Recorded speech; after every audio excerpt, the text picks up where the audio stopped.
Well, according to reports, Prime Minister Benjamin Netanyahu expressed his willingness to participate in a three-way summit in Cairo, along with Egyptian President Abdel Fattah el-Sisi and Palestinian Authority President Mahmoud Abbas. Al Arabiya reported on Monday. The proposal reportedly came in a meeting between Netanyahu and Egyptian Foreign Minister, who visited Jerusalem on Sunday. The Prime Minister's office said in response to the report whether or not this issue was raised with the Egyptian Foreign Minister. Israel says that it is always ready for direct bilateral negotiations without preconditions. Zionist Union leaders Isaac Herzog and Tzipi Livni firmly denied a report in a Saudi news site Monday that they met with the Egyptian Foreign Minister during his visit to Jerusalem, and he pressed them to enter Netanyahu's government. There were indeed attempts 2 months ago by Sisi to mediate between Netanyahu and Herzog in order to create a coalition that could advance a regional approach to solving the Palestinian-Israeli conflict.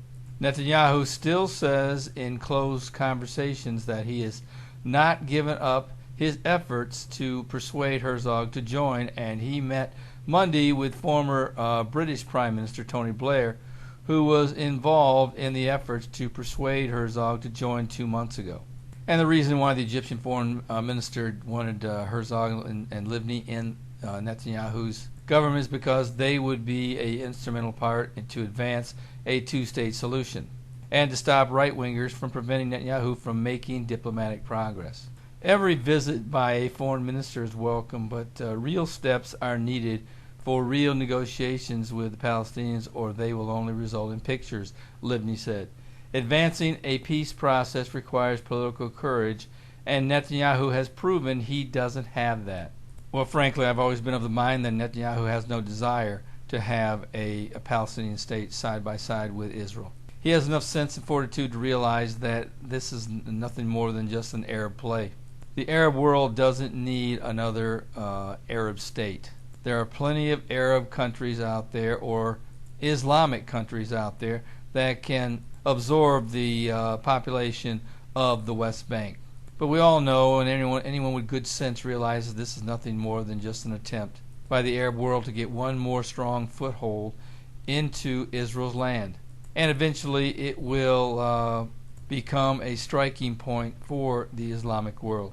But this is important because at some point in time there will be peace in the Middle East. And I don't know how long it'll be, but the Bible says that the initial plan will be a 7-year peace plan. But I am still of the mind that it will come through force. And when I say force, I don't mean military force. I mean sanctions and the threat of the U.S. not vetoing resolutions that come before the UN. Now, I'm not saying that they will actually go through with the sanctions. I think Israel will buckle before that time comes, realizing that the handwriting is on the wall. But one thing needs to be determined. The Bible says in Zechariah 12:3 that the whole world at some point would come against Jerusalem. And come later on this year, you might see that actually come to pass, where the whole world comes down upon Israel, and the U.S. may not veto that resolution to come down upon Israel.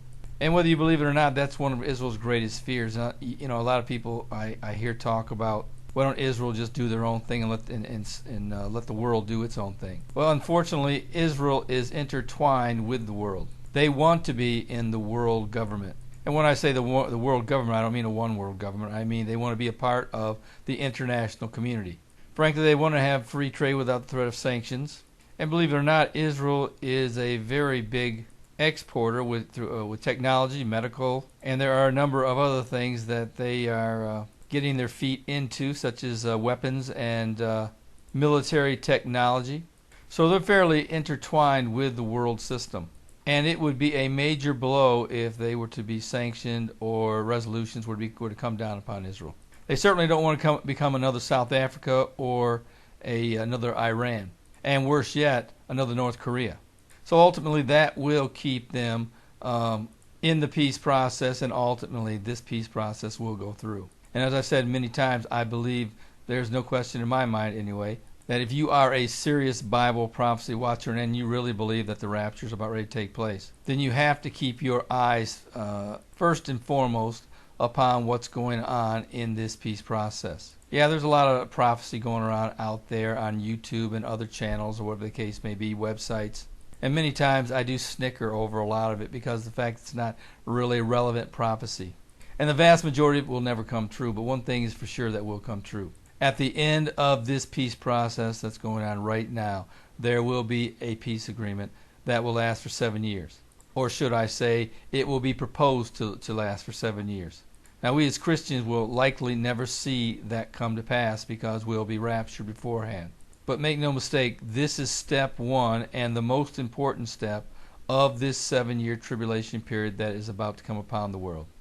And that's why I stay focused and on the right path, because I realize that this is what's going to come and will ultimately spark the rapture of the church. But it should also be equally kept in mind that until the church is removed, the man of sin cannot be revealed. So basically all the characteristics of an international peace with many are dancing around on the negotiations table. This political system will continue to go around and round in circles until finally the rapture does take place, the man of sin comes forth, and then peace will be established. But as the Bible states, it won't take long until war will break out. So you're looking at the order of rapture, peace, and then sudden destruction. And I've been saying this for many, many, many years. And I'm not changing my mind now, that's for sure.